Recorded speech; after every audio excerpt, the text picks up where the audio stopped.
tema, yo sé que les va a interesar, y es el tema del Sistema Nacional Tributario. Entonces, este Sistema Nacional Tributario, ¿de qué se encarga? Primero lo tiene a cargo SUNAT. ¿Y qué hace SUNAT? Administra, aplica, fiscaliza y recauda los tributos internos del gobierno nacional.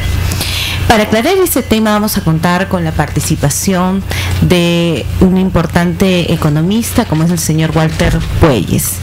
Y en este caso vamos a tratar cuáles son las medidas tributarias y aduaneras que está adoptando la gestión actual, y que si estas medidas van a incentivar el mercado o lo van a desincentivar. Entonces es importante saber cómo está yendo el tema tributario, si está impulsando la economía, si favorece a los inversionistas, si los ahuyenta a los inversionistas. Antonio, el tema que vamos a abordar, por favor, y cuáles son esas medidas que pueden causar algunos problemas al gobierno. Buenas tardes, Carla. Buenas tardes, estimados oyentes de Libertad Ciudadana. Por cierto, hoy tenemos un invitado de honor, que es Walter Puelles, economista, jefe de estudios económicos de Define, empresario, que nos va a ayudar a comentar un poco el tema del sistema tributario. La última noticia que tenemos es que el día 7 de mayo del 2012 el Ejecutivo ha presentado un proyecto de ley al Congreso de la República solicitándole le delegue facultades a fin de que el Ejecutivo legisle sobre temas tributarios y aduaneros. ¿Cuál es su fundamento o en qué se sustenta el Ejecutivo para solicitar esta delegación de facultades? Dice el Ejecutivo que la presión tributaria en este año estiman alcanzar al 16%, pero para atender sus necesidades, las necesidades del país, necesitan llegar a un 18% de la presión tributaria. Por eso es que ellos han solicitado esta delegación de facultades. ¿Eso es verdad? ¿Eso se percibe en la presión tributaria? Ese 16% llegaríamos a un 18%. Walter, buenas tardes, bienvenidos a Libertad Ciudadana. Gracias, Luis, por la invitación. Bueno, el gobierno siempre le gusta hablar de presión tributaria, ¿no? Y parece que tiene metido en la cabeza el modelo europeo, ¿no? Siempre se compara el índice peruano respecto a los índices que han alcanzado países, generalmente los europeos, porque los asiáticos tienen índices muy similares al nuestro. Pero lo que se debería hablar es realmente de presión fiscal, que ya incluye no solo los impuestos tributarios que el gobierno contabiliza, sino también los no tributarios. Nosotros en presión fiscal el año pasado hemos llegado a 21%, ¿no? Estábamos en una presión de 18,9% y ahora tenemos una presión de 21%, una presión fiscal, ¿no? Entonces, yo más allá de si la presión es 22 o es 23, ¿no? Yo creo que la filosofía del gobierno apunta siempre a gravar más a los mismos. No presenta un plan estratégico de cómo formalizar, cómo incluir una base tributaria más ancha. Lo que quiere con este proyecto es generalmente más poder, ¿no? Y más poder para inyectar un elemento coercitivo a aquellos que ya vienen pagando sus impuestos, ¿no? Entonces, eso es el resumen de este proyecto. O sea, yo creo que lo que está pidiendo la SUNAT, el gobierno, es más poder, ¿no? Para gravar a los mismos de siempre, sin presentar un plan de cómo incorporar, ¿no? dentro de la base tributaria a actividades que están en la informalidad. Así es, parece que ese es el tema, ¿no? Porque revisando también el proyecto de ley, no está claro y no se define qué acciones, y tampoco en el proyecto de ley no hay una evaluación de la situación económica para qué se requiere y que justifique la creación de nuevos impuestos o el incremento de impuestos o el incremento de la acción coercitiva. ¿no, Carla? Claro, en esto es importante mencionar de que existe un reglamento de la Ley Marco de Producción y Sistematización Legislativa, que es el Decreto Supremo 008-2006 JUS, y este reglamento parece que no lo están empleando. Este reglamento nos dice cuál debe ser la estructura normativa de una norma, y nos dice claramente que en el caso del análisis costo de beneficio es un método para conocer los términos cuantitativos de los efectos y del impacto de la propuesta normativa. Ojo, eso no se está haciendo. Si ustedes leen la propuesta de ley que está en la página web del Congreso, vamos a ver qué dice: análisis costo-beneficio. La presente propuesta de ley no irrogará mayores gastos al Tesoro Público, pues tiene como objetivo la percepción de los ingresos que sustentan el gasto público. ¿Se imaginan? O sea, en realidad, en términos cuantitativos, no sabemos cuánto va a percibir, cuánto más va a percibir el gobierno. No se ha hecho el análisis de los impactos, ni cómo van a afectar esto a los actores, ni a la sociedad, ni menos el bienestar general. Y es importante mencionar de que, como comentábamos con Antonio, ¿para qué necesitamos más dinero si el dinero que ya tenemos no lo gastamos? Como lo hemos demostrado en que en los proyectos de inversión simplemente no se ha gastado ni un sol en el caso del sector interior y del sector salud. Claro, yo por ejemplo creo que en ese sentido el gobierno, si el gobierno no sabe gastar ese dinero, lo que mejor podría hacer es devolvérselo a sus legítimos dueños, ¿no? Entonces, hasta que lo poco que tienen lo sepan gastar. Solo así creo que pueden tener la calidad moral de decir: necesitamos más dinero. Mientras no cumplan con ese requisito, yo no sé por qué la sociedad debe encomendar en sus manos un mayor presupuesto, ¿no? Yo, por ejemplo, te había traído aquí, yo soy un profesional común, un profesional promedio, ¿no? He traído acá mi boleta de pagos, ¿no?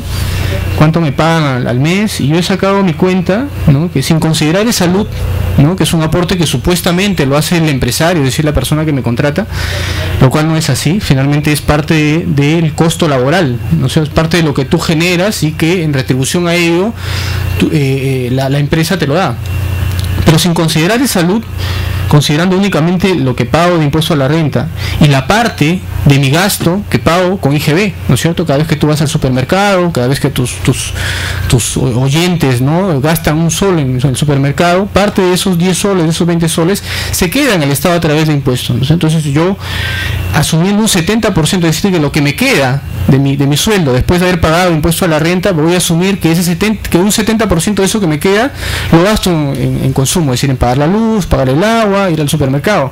He sacado la cuenta que el 26% de mi sueldo es capturado por el Estado, ¿no? Solo en esos dos impuestos, impuesto a la renta e impuesto general a las ventas, ¿no? O sea, ahora, ¿qué significa para un oyente, para una persona de a pie, que el 26%, 25% de su ingreso sea retenido por el Estado? Significa que tiene que trabajar 3 meses para el Estado, 9 meses para él y 3 meses para el Estado.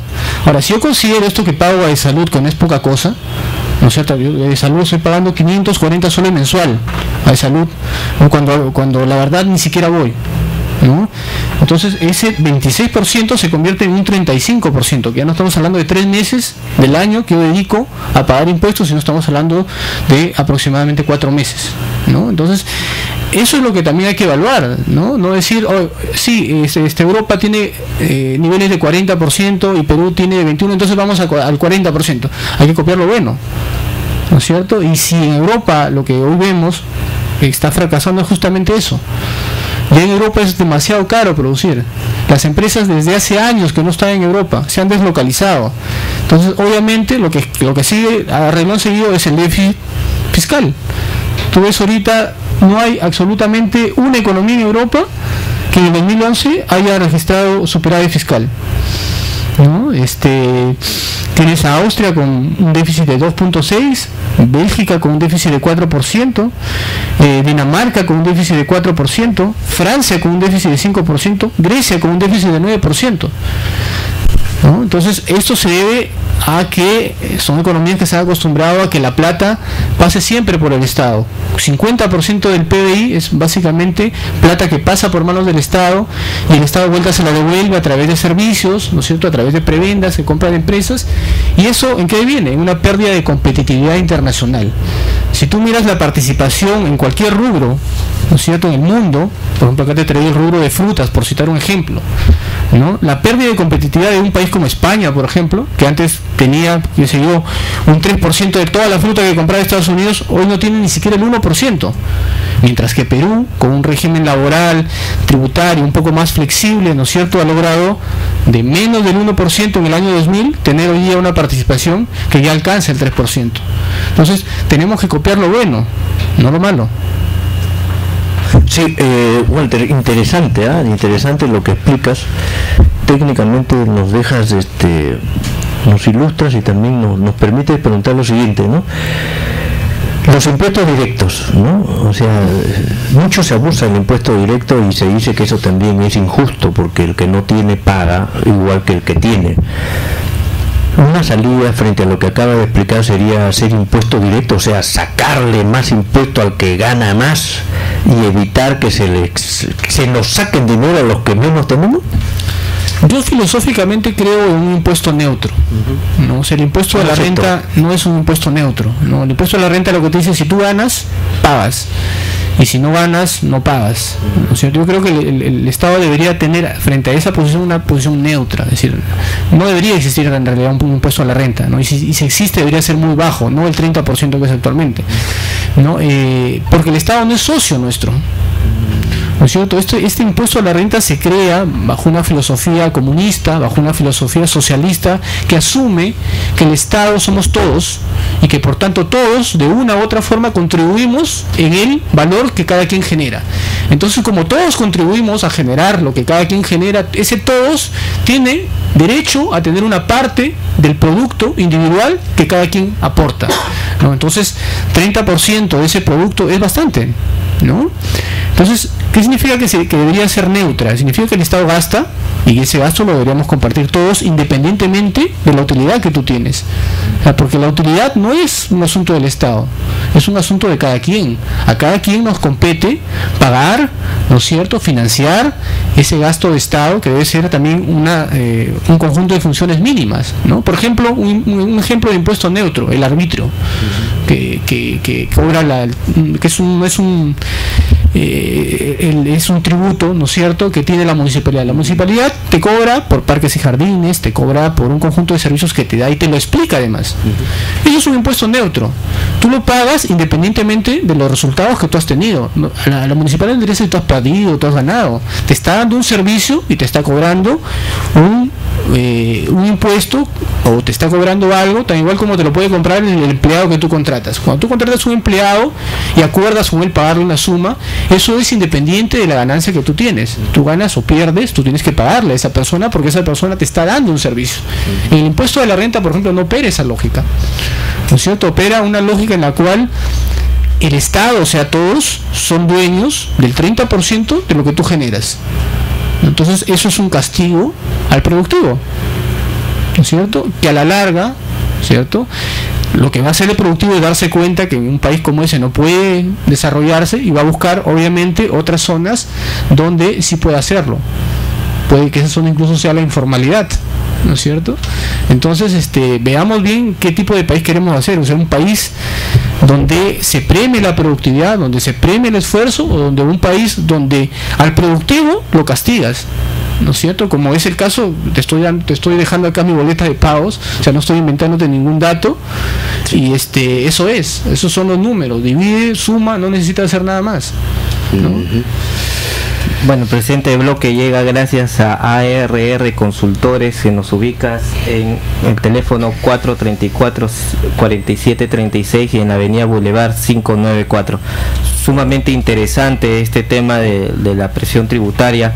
También en el proyecto de ley se solicita permiso para legislar a fin de introducir reglas generales que deben cumplir las exoneraciones tributarias. Y mucho se ha movido en el Congreso y en el Ejecutivo, que en la mira están las universidades. Dice que hay por lo menos unas 40 universidades privadas que no pagan impuestos, y eso es la mira, y parece que ese es el objetivo para que estas universidades privadas puedan pagar impuestos. ¿Esto se vería repercutido de alguna manera, Walter, en el tema educativo o estaría legitimado en el tema tributario?